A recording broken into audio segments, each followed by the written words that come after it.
안녕하세요. 4월 25일 아침 말씀 시간에 나온 성도 여러분 환영합니다. 오늘 말씀은 아가서 3장 1절부터 11절입니다. 내가 밤에 침상에서 마음으로 사랑하는 자를 찾았노라. 찾아도 찾아내지 못하였노라. 이에 내가 일어나서 성 안을 돌아다니며 마음에 사랑하는 자를 거리에서나 큰 길에서나 찾으리라 하고 찾으나 만나지 못하였노라. 성 안을 순찰하는 자들을 만나서 묻기를 내 마음으로 사랑하는 자를 너희가 보았느냐 하고 그들을 지나치자마자 마음에 사랑하는 자를 만나서 그를 붙잡고 내 어머니 집으로 나를 잉태한 이의 방으로 가기까지 놓지 아니하였노라. 예루살렘 딸들아, 내가 노루와 들사슴을 두고 너희에게 부탁한다. 사랑하는 자가 원하기 전에는 흔들지 말고 깨우지 말지니라. 몰약과 유향과 상인의 여러 가지 향품으로 향내 풍기며 연기 기둥처럼 거친 들에서 오는 자가 누구인가? 볼지어다 솔로몬의 가마라. 이스라엘 용사 중 60명이 둘러쌌는데 다 칼을 잡고 싸움에 익숙한 자들이라. 밤의 두려움으로 말미암아 각기 허리에 칼을 찾느니라. 솔로몬 왕이 레바논 나무로 자기의 가마를 만들었는데 그 기둥은 은이요 바닥은 금이요 자리는 자색 깔개라. 그 안에는 예루살렘 딸들의 사랑이 엮여져 있구나. 시온의 딸들아, 나와서 솔로몬 왕을 보라. 혼인날 마음이 기쁠 때에 그의 어머니가 씌운 왕관이 그 머리에 있구나. 아멘. 사람에게는 다양한 종류의 병이 생길 수 있습니다. 외부 환경의 영향으로 생기기도 하고 몸 안에 여러 기관에 문제가 생겨 병이 생기기도 합니다. 이런 병들은 대개 의사의 진료와 처방을 통해 치료받을 수 있으며 심한 경우에는 수술이 필요하기도 합니다. 하지만 의사도 쉽게 다루지 못하는 병이 하나 있으니 그것은 바로 상사병일 것입니다. 의학적 정의는 없지만 누구나 한 번쯤 겪어봤을 그 병, 누군가를 간절히 그리워하는 마음에서 비롯된 마음의 병입니다. 상사병은 시간이 지나야 치유된다고들 하지만 사실 그 병에 대한 가장 완전한 치유는 결국 사랑하는 사람을 다시 만나는 것입니다. 오늘 본문인 아가서 3장 1절부터 5절까지는 사랑하는 이를 그리워하는 여인의 간절한 마음이 담겨 있습니다. 여인은 말합니다. 1절입니다. 내가 밤에 침상에서 마음으로 사랑하는 자를 찾았노라. 찾아도 찾아내지 못하였노라. 학자들마다 이 표현이 실제 상황인지 아니면 꿈속의 이야기인지에 대한 의견은 다양하지만 중요한 것은 이 여인의 마음입니다. 잠든 시간마저 사랑하는 이를 그리워하는 마음, 꿈속에서라도 만나고 싶은 간절한 마음이 느껴집니다. 이 여인은 곧 결혼을 앞둔 상황입니다. 사랑하는 사람과 정식으로 맺어질 날이 머지않았지만 그 떨어져 있는 짧은 시간조차 참기 힘들었던 것입니다. 그녀는 결국 침상에만 머물지 않고 사랑하는 이를 직접 찾아 나섭니다. 그것도 한낮이 아닌 깊은 밤에 말이지요. 성 안을 이리저리 돌아다니며 그를 찾아보지만 찾지 못하고 급기야 성 안의 큰 길로 나아가며 계속 찾습니다. 3절입니다. 성 안을 순찰하는 자들을 만나 이르기를 내 마음에 사랑하는 자를 너희가 보았느냐 하고 그 누구도 그녀의 질문에 답을 주지 못했지만 그녀는 포기하지 않았습니다. 그리고 마침내 사랑하는 자를 만나게 됩니다. 그리고 그를 붙잡고 어머니의 집으로 가기까지 그를 놓지 않았습니다. 그토록 그리워하던 이를 만나는 순간 그녀의 마음은 얼마나 벅차고 기뻤을까요? 마치 세상을 다 가진 것처럼 아니면 오랫동안 굶주리다가 음식을 먹은 것처럼 그녀의 마음은 충만했을 것입니다. 이 여인의 모습은 단지 한 사람을 향한 사랑의 표현을 넘어서 우리가 하나님을 향해 얼마나 간절히 찾고자 하는지를 돌아보게 합니다. 우리는 세상에서 가장 사랑하는 사람과 함께 매일같이 살아가고 있지만 그보다 더 크고 깊은 사랑, 곧 우리를 위해 십자가에 달리신 예수님을 향한 사랑이 우리 안에 있는지, 그리고 그분을 얼마나 사모하며 열심히 찾고 있는지를 생각해 보아야 합니다. 우리는 과연 예수님을 얼마나 자주 또 얼마나 간절한 마음으로 찾고 있습니까? 아가서에 등장하는 여인처럼 마음 깊은 곳에서 애타는 사랑으로 주님을 찾았던 적이 언제였는지 떠올려 보십시오. 혹시 주님이 멀게 느껴졌던 순간이 있었다면 그때 우리는 어떤 태도를 보였는지 돌아보아야 합니다. 그저 머물러 있기만 했는지 아니면 여인처럼 어두운 밤을 무릅쓰고 거리로 나가며 주님을 향한 갈망의 발걸음을 내디뎠는지 말입니다. 주님은 언제나 우리 곁에 계시지만 우리가 찾고자 하지 않으면 그분의 임재를 쉽게 놓쳐버릴 수 있습니다. 그러므로 우리는 더욱 깊은 갈망으로 주님을 찾는 삶을 살아야 합니다. 그분을 만나는 길은 결코 멀리 있지 않습니다. 바로 기도와 말씀을 통해 우리는 날마다 예수님과 함께 살아갈 수 있습니다. 기도는 주님과 마음을 나누는 깊고도 친밀한 교제입니다. 우리의 모든 생각과 감정을 솔직히 아뢰며 하나님의 음성에 귀를 기울이고 또 예수님의 그 뜻을 알아가는 시간이죠. 또 말씀은 예수님의 마음이 담긴 생명의 언어입니다. 날마다 말씀을 묵상하며 되새김으로써 예수님의 사랑과 진리가 우리 안에서 살아 숨쉬도록 해야 하는 것이지요. 이런 마음과 모습으로 매일 살아가는 우리 모두 되기를 예수님의 이름으로 간절히 기원합니다. 여인이 사랑하는 이를 찾아 나선 그 여정에는 단지 사모함과 그리움만 있었던 것이 아닐 것입니다. 이 여인은 성 안 어딘가에 사랑하는 이가 있을 거라 믿고 이곳저곳 다녔을 것입니다. 하지만 그를 찾지 못하자 성 안의 큰 길로 나섰고 그래도 찾지 못하자 성을 순찰하는 자들에게까지 묻습니다. 이러한 과정 속에서 단순한 그리움은 점차 걱정과 근심 그리고 불안한 마음으로 바뀔 수도 있습니다. 마치 아이가 부모를 찾기 위해 이곳저곳 다니다가 결국 찾지 못해 울음을 터뜨리는 것처럼 말이지요. 두 사람은 분명 사랑하는 관계, 안정된 관계에 있었지만 사랑하는 이가 보이지 않자 여인의 마음은 흔들렸을 것입니다. 우리도 종종 주님이 멀게 느껴질 때가 있습니다. 주님은 내가 너희와 항상 함께 있으리라 약속하셨고 성령을 통해 말씀을 기억나게 하시며 우리를 인도하고 계시지만 삶의 어떤 순간에는 그 약속이 현실처럼 느껴지지 않을 때가 있습니다. 마치 주님이 침묵하시는 것 같고 혹은 나와 함께 하지 않으시는 것처럼 느껴질 때가 있는 것이지요.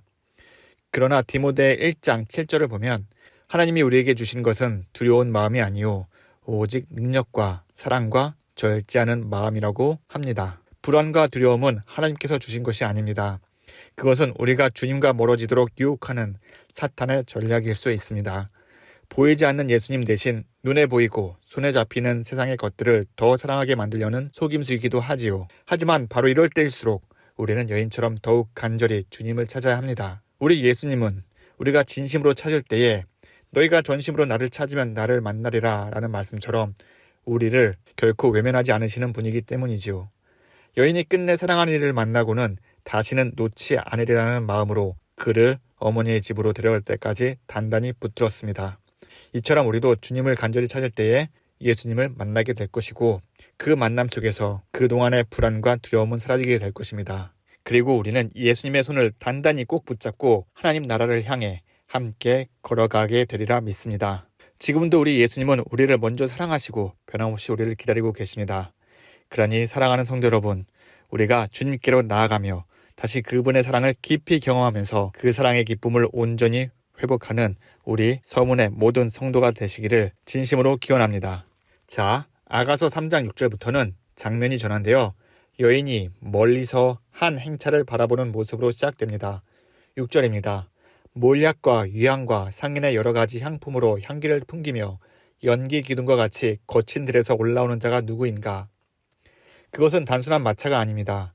향품의 냄새를 따라 시선을 끌며 연기 기둥처럼 위험 있는 분위기를 자아내며 다가오는 솔로몬의 가마입니다. 이는 평범한 이가 아닌 위대한 왕의 도래를 알리는 행차이지요. 그의 가마를 둘러싼 자들은 이스라엘의 용사 60명의 강하고 훈련된 자들로 가마를 보호하며 그 위험을 더욱 강조합니다. 이 모습은 단순한 혼례 준비가 아닌 사랑하는 신부를 맞이하기 위한 왕의 장엄한 행렬입니다. 아가서 3장 9절 10절의 말씀입니다. 솔로몬 왕이 레바논 나무로 자기의 가마를 만들었는데 그 기둥은 은이요 바닥은 금이요 자리는 자색 깔기라. 그 안에는 예루살렘 딸들의 사랑이 깃들어 있구나. 사람의 손으로 만들어진 것 같지만 이 모든 준비는 철저히 사랑을 위한 것이며 사랑받는 여인을 영광스럽게 맞이하기 위한 여정입니다. 그 어떤 위협도 가까이 할 수 없는 위풍당당한 행차 속에 여인은 그 행렬의 중심에서 자신을 향해 오는 왕의 사랑을 느끼게 됩니다. 이 장면은 단순히 과거의 한 여인의 이야기로 끝나지 않습니다. 이는 신랑 되신 예수 그리스도의 재림을 떠올리게 합니다. 예수님은 처음 이 땅에 오실 때는 겸손하고 낮은 모습으로 우리의 죄를 지시기에 오셨습니다. 하지만 다시 오실 주님은 영광과 권세를 입고 오실 것입니다. 예수님께서 이렇게 말씀하셨습니다. 마태복음 25장 31절의 말씀을 보면 인자가 자기 영광으로 모든 천사와 함께 올 때에 자기 영광의 보좌에 앉으리니. 예수님은 이제 단순한 목수의 아들이 아니라 만왕의 왕으로 온 세상을 다스릴 권세와 영광으로 오실 것입니다. 그리고 그 목적은 분명합니다. 자신의 신부인 교회, 곧 그분을 사랑하고 기다린 성도들을 맞이하실 것입니다. 그날에 신부된 우리는 여인처럼 준비된 마음으로 그분을 맞이하게 될 것입니다. 향기로운 행차 속에 나타난 왕의 모습처럼 다시 오실 주님의 그 위엄과 영광 앞에 모든 사람은 경외할 수밖에 없을 것입니다. 그리고 그때 그 기쁨은 오직 신부된 성도들만이 온전히 누릴 수 있는 특권이라 믿습니다. 예수님께서 오실 때에 우리는 어린 양의 혼인잔치에 청함을 받은 자들이 복이 있도다 라는 말씀처럼 영원한 기쁨과 잔치에 참여하게 될 것입니다. 지금은 기다림의 시간입니다. 그러나 이 기다림은 공허한 것이 아닙니다. 우리 삶 속에서 여인이 사랑하는 자를 애타게 찾았던 것처럼 우리도 매일 삶 속에서 예수님을 찾고 갈망하며 준비하는 시간이지요. 예수님은 반드시 오실 것이며 신실하게 기다리는 자를 결코 잊지 않으실 것입니다. 오늘 하루 다시 오실 예수님을 기다리면서 그리고 말씀과 기도로 예수님과 가까이 그리고 예수님의 사랑을 우리 마음속에 체험하며 살아가는 저와 여러분 되시기를 간절히 소망합니다. 우리 다 함께 기도하겠습니다. 참 좋으신 하나님 아버지, 오늘도 주의 말씀으로 하루를 시작하게 하시니 감사드립니다. 주님, 아가서의 여인이 사랑하는 이를 애타게 찾아 헤맸던 것처럼 우리도 예수님을 갈망하는 마음으로 찾으며 늘 주님과 동행하는 삶 살아가게 하여 주시옵소서. 때로는 우리의 마음이 주님과 멀게 느껴질 때가 있습니다. 기도해도 응답이 없는 것처럼 느껴지고 말씀을 읽어도 마음에 와닿지 않는 날들이 있습니다. 그리고 우리의 믿음이 흔들리는 것 같아 낙심할 때가 있습니다. 주님, 그럼에도 불구하고 우리의 이 모든 연약함 속에서도 우리를 외면하지 않으시고 우리 곁에 계시는 예수님을 믿습니다. 우리의 부족함과 필요를 아시는 예수님, 걱정과 근심이 아닌 주님이 주시는 평안과 기쁨으로 우리의 마음을 가득 채워 주시옵소서. 주님, 하나님 나라에 이르는 그날까지 우리가 예수님의 손을 꼭 붙잡고 의지하며 순종하는 삶 살아가게 하여 주시옵소서. 우리 교회를 위해서 기도합니다. 세상 속에서 복음의 빛을 발하는 교회, 예수님의 생명을 온전히 전하는 교회가 되게 하여 주시옵소서. 성도 한 사람 한 사람이 각자의 삶 자리에서 예수님의 사랑을 전하고 또 주의 뜻 가운데에 오직 주님만을 바라보면서 주의 말씀에 순종하며 이 땅 가운데 살게 하여 주시옵소서. 우리 주위에 지치고 몸과 마음이 연약한 성도들이 많이 있습니다. 주님께서 한 사람 한 사람 찾아와 주셔서 위로하여 주시옵시고 그들의 아픈 부위를 만져주시옵시고 그들의 연약함을 회복시켜 주시옵소서. 그리하여 우리가 정말 기쁜 마음으로 한 마음으로 하나님께 예배드리고 하나님께 찬양하며 그들의 회복된 모습을 보면서 우리 모두 하나님께 영광 돌리는 그 날이 속히 오게 하여 주시옵소서. 하나님, 우리 자녀를 위해서 기도합니다. 세상의 가치가 아닌 말씀 안에서 삶의 비전을 발견하게 하시고 예수님을 닮아가게 하여 주시옵소서. 우리 자녀들이 이 땅 가운데 살아갈 때에 정말로 하나님이 기뻐하시는 귀한 일꾼으로 자라나 땅끝까지 복음을 전하고 많은 사람들이 우리 자녀를 통해서 예수님을 만나고 예수님이 우리 삶의 주인이심을 발견하는 축복의 통로가 되게 하여 주시옵소서. 우리 자녀들이 정말로 예수님의 귀한 제자가 되게 하여 주시옵소서. 주님, 우리의 삶이 주님 뜻 가운데 있음을 믿습니다. 오늘도 주님 말씀 안에서 늘 승리하며 최고의 하루가 되게 하여 주시옵소서. 이 모든 말씀 살아계신 예수님의 이름으로 기도드립니다. 아멘. 성도 여러분, 복날같이 따스한 햇볕 가운데 예수님의 기쁨과 은혜가 넘치는 하루 보내시기를 간절히 기원합니다. 감사합니다.